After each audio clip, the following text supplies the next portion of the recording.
Let's talk about 5 online business ideas you can start today to pay the bills while you focus on your content. Number 1, merch. While there are many ways for you to monetize the audience you've built over the years, perhaps the most obvious of all is to sell some swag. I know it sounds intimidating, but I'll give you 3 easy steps to start your own merch line in less than a week. First, come up with some cool graphics. You could do it yourself if you have the knack for it, but no worries if you don't. There are a bunch of websites where you could hire creative people to do this for you. Examples include Upwork, 99 Designs, and Fiverr. All you need is a couple great designs that represent your brand. Second, order inventory. Once you're happy with your design, you can go to a website like Spring to immediately custom print any merch you want. Shirts, hoodies, hats, iPhone cases, you name it. Spring even lets you set up your own website. Then you can embed your Spring merch directly onto your Linktree. Keep in mind that they do keep a portion of your profits, but they make up for it by saving you from having to manage hassles like sourcing, storing, and sending. Third, promote your merch. Once the hard part is done, all you have to do is promote it. You could incentivize your audience to purchase your swag ASAP by mentioning that your inventory is limited. Kayla at Scenas uses this strategy all the time, and it's no wonder her limited items are always selling out. I mean, look at this limited edition active set in dark plum and gold. Number 2, monetize subscriptions. Another way to monetize your audience is to use premium subscription sites such as Patreon, OnlyFans, Tribe, or Podia, among others. Here you could encourage your superfans to pay a monthly subscription in exchange for some exclusive perks.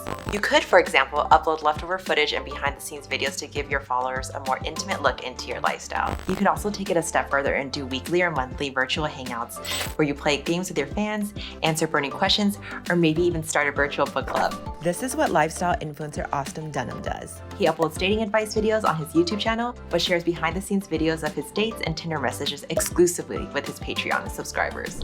Number 3, products. Merch isn't the only physical product you could sell to your audience. If you paint, make jewelry, pottery, embroider, or anything similar, you could sell your art on places like Etsy or eBay. I just bought my dad this $40 homemade mug on Etsy for his birthday. Don't judge me. You can also make digital content and then turn it into an NFT in minutes using sites like OpenSea, and you may even get your piece auctioned off. That's what happened to Krista Kim, who recently had her NFT Mars house auctioned off for $500,000. If you're into health and fitness, you could write and sell a cookbook or offer to help your viewers achieve their fitness goals through online coaching. Take Kevin Curry, for example.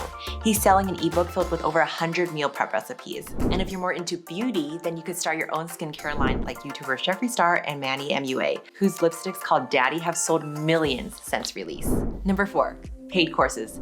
The skills that you're currently developing or have already mastered as a creator are probably way more valuable than you think.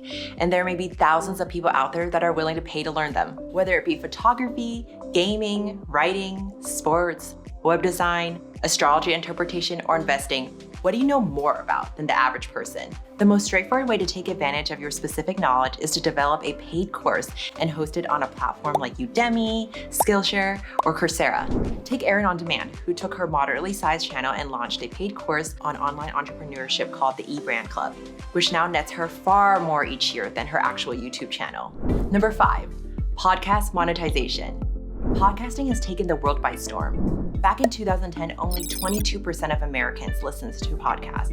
But now that number has grown to a whopping 75%. And the best part about podcasts, they're cheap and easy to produce. It could be something as low effort as setting up some microphones and talking to a buddy of yours for a few hours a week. This is why it can be a great move for creators with existing audiences or businesses to invest in a podcast.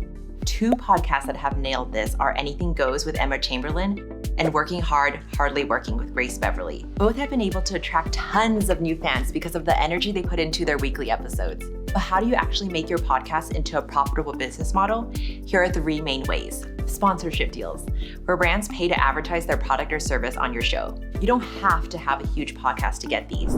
Find smaller products or services that are already trying to sell to your niche, then reach out to them and offer to promote them. You may not get huge ad rev at first, but you might get some cool free stuff, and eventually these will add up to real returns. Podcast advertising networks.